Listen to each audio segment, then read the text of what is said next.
The trading floor of the Chicago Mercantile Exchange buzzed with energy. Desks were cluttered with phones, financial newspapers, and computer monitors displaying endless streams of data. Overhead, the ticker tape whirred, flashing numbers that reflected the real-time heartbeat of the market. Traders barked orders at one another across the room, and the noise of ringing phones and typing fingers created a chaotic symphony. Amid this frenzy stood Laura Jensen, a sharp and instinctive commodities trader. Her eyes flickered with concentration as she analyzed the numbers flashing on her screen. The Gulf War was brewing, OPEC was rumored to increase oil output, and Laura sensed something bigger than a routine market fluctuation. Something was about to break. Beside her was Tom Richards, a grizzled veteran of the trading floor with 30 years of experience under his belt.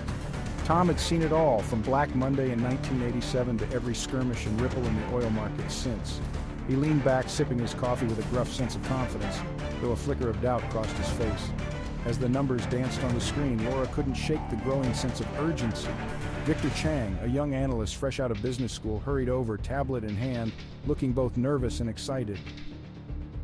This can't be good. No way this holds. Laura, you're always worried.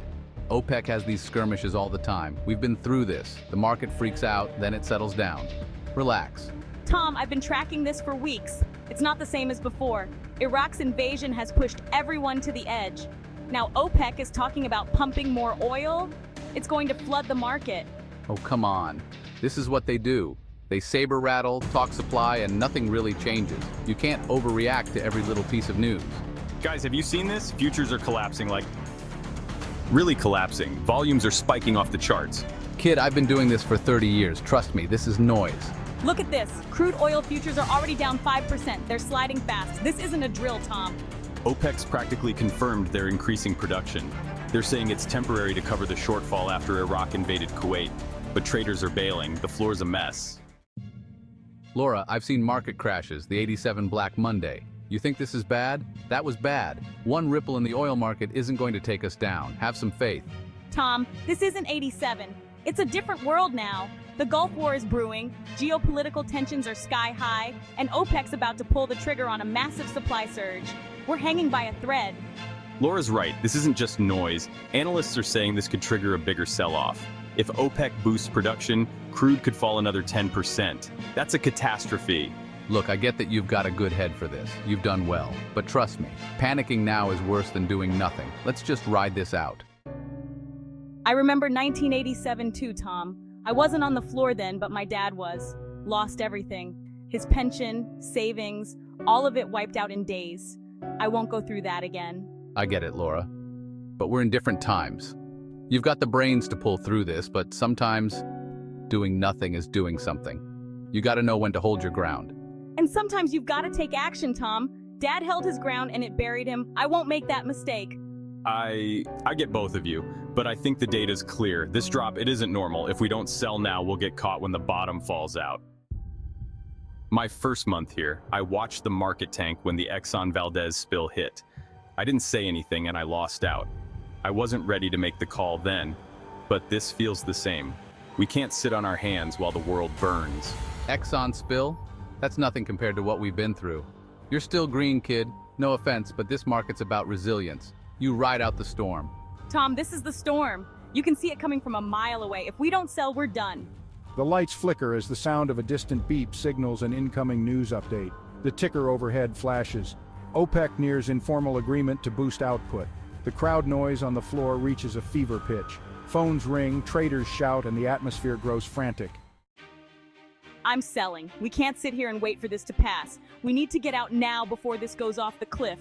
She moves quickly to her keyboard, fingers flying across the keys. The tension is palpable as she types, and Victor watches her, nodding in support.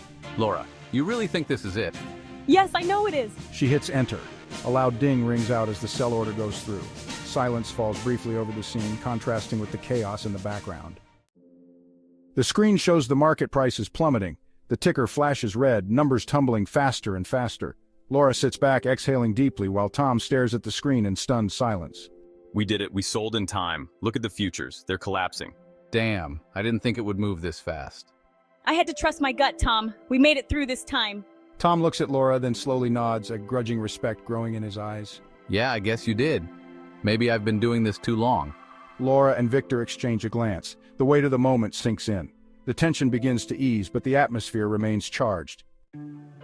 Laura stands and walks toward the front of the stage, reflecting on the events of the day. This market, it's unpredictable. One moment you're on top of the world, the next you're watching it fall apart. But today we got it right. Victor steps up beside her, adjusting his tie.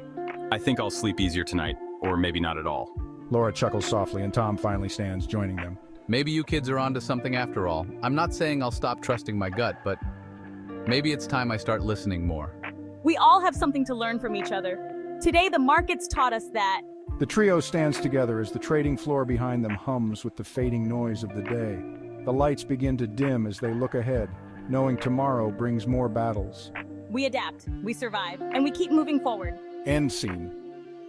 Markets are alive, constantly shifting and reacting to the world around them. Laura, Tom, and Victor's story is a reminder that sometimes instinct and data need to work together. In moments of crisis, hesitation can be as dangerous as action. And in the heart of the trading floor, survival means knowing when to trust your gut and when to pull the trigger. In the end, every trader and every decision becomes a part of the market's living pulse. If you found this story interesting, don't forget to subscribe, like, and share this video. And let me know in the comments what business story you'd like to hear next. See you next time.